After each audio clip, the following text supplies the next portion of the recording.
अच्युतं केशवं कृष्णदामोदरं रामनारायणं जानकी वल्लभम। अनुपमा नए दिन की शुरुआत आरती के साथ करती है और रोज की तरह अपने काम यानी रसोई में लग जाती है। अनुपमा सबकी पसंद का खाना बनाने लग जाती है और कुछ देर में खाना बनकर तैयार हो जाता है।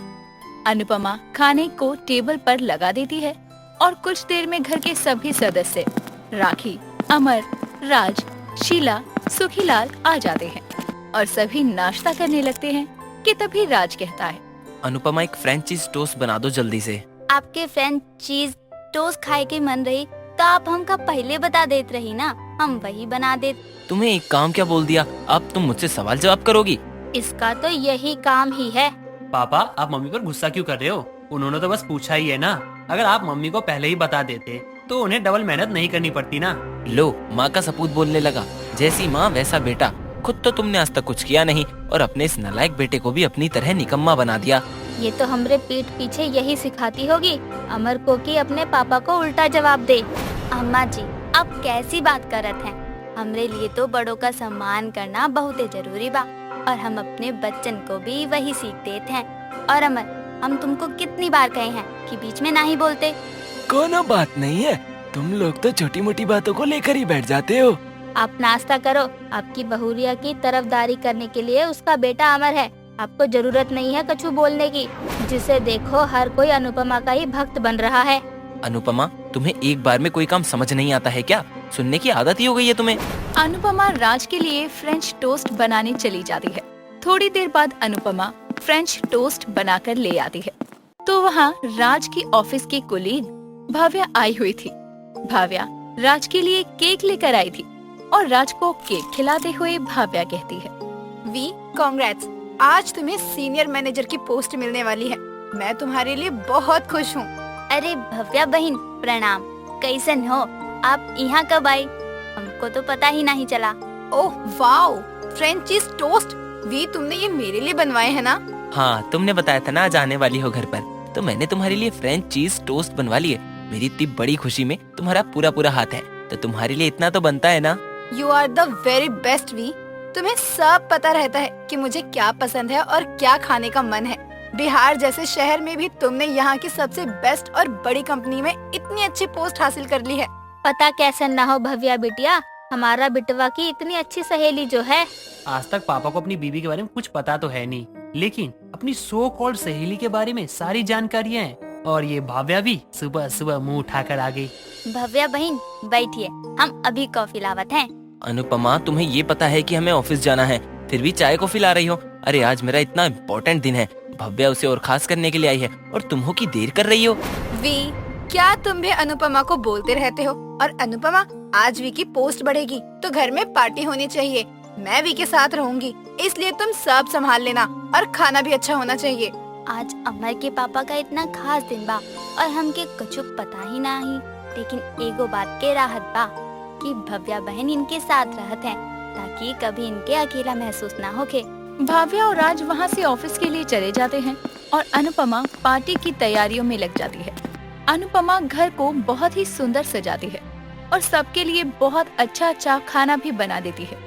शाम को जब राज और भाव्या घर आते हैं तो उनके आने से घर के सभी लोग एक साथ आते हैं और भाव्या घर की सजावट को देखकर अनुपमा और बाकी सब से हंसते हुए कहती है, अनुपमा, ये क्या है? तुम्हें पार्टी के लिए घर सजाने को बोला था और तुमने तो ऐसे सजा दिया जैसे किसी बच्चे का नामकरण होगा। सच में अनुपमा, तुम्हारा टेस्ट बहुत ही खराब है। भव्या, तुम्हें सब पता है, फिर भी तुमने अनुपमा से उम्मीद रखी। भव्या, तुम्हें ही सोचना चाहिए था। ये सब तो मैंने पहले ही बताया था कि अनुपमा मतलब सब बेकार। पापा, जब आपको मम्मी का कोई काम पसंद ही नहीं आता है तो आप खुद ही क्यों नहीं कर लेते हो? हमेशा मम्मी की जरूरत आपको ही पड़ती रहती है, फिर कमियां भी निकालनी होती है।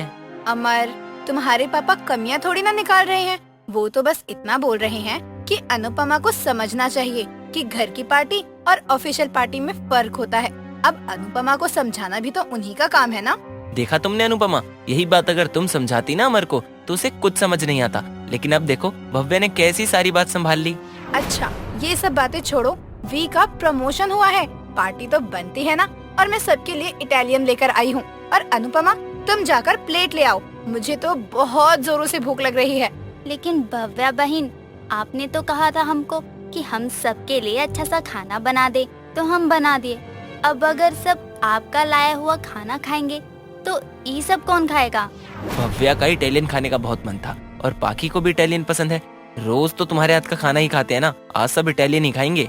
लेकिन आप तो बाहर का बना खाना ना ही खाते हो, आपके पेट में दर्द हो जाता है ना। आप एक काम करिए, बच्चन के इडली का खाना खाए दो और आप घर का बना खाना खाए लो। कैसी बात कर रही हो तुम अनुपमा? भव्या को अच्छा नहीं लगेगा मैं उसकी पसंद का खाना ना खाऊं। और वैसे भी मेरा पेट बाहर के खाने से नहीं बल्कि तुम्हारे बनाए हुए खाने से दर्द होता है। ठीक बा, हम अभी इडली का खाना निकाल कर लावत हैं। मुझे इटालियन खाना नहीं खाना है, मैं तो मम्मी के हाथ का बना खाना खाऊंगा। मैं भी, मुझे शुगर की परेशानी है, इसलिए मैं भी अनुपमा के हाथों का खाना ही खाऊंगा। जिसको जो खाना है वो खा सकता है, लेकिन मैं तो भव्या बेस्टी का लाया हुआ ये इटालियन ही खाऊंगी। रोज लिट्टी चोखा खा खा कर मेरे पेट में दर्द होने लगा। लेकिन बापूजी, अमर, अगर आप दोनों भी ये इटालियन खाते तो मुझे अच्छा लगता ना। भव्या, बात को समझो। बात को तू समझ अमर बेटा, तू बड़ा हो गया है लेकिन इतना भी बड़ा नहीं हुआ है कि अपने बाप के आगे आंख मिलाकर बात कर सके। और बापूजी, भव्या का मन रखने के लिए सही आप दोनों थोड़ा तो खा ही सकते हैं। राज सबको मना लेता है और भव्या का लाया हुआ इटालियन खाना सभी लोग बड़े चाव से खाते हैं।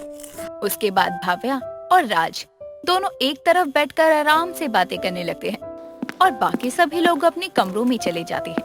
कुछ देर बाद राज भव्या को उसके घर छोड़कर आ जाता है और कुछ देर बाद घर में सभी सो जाते हैं।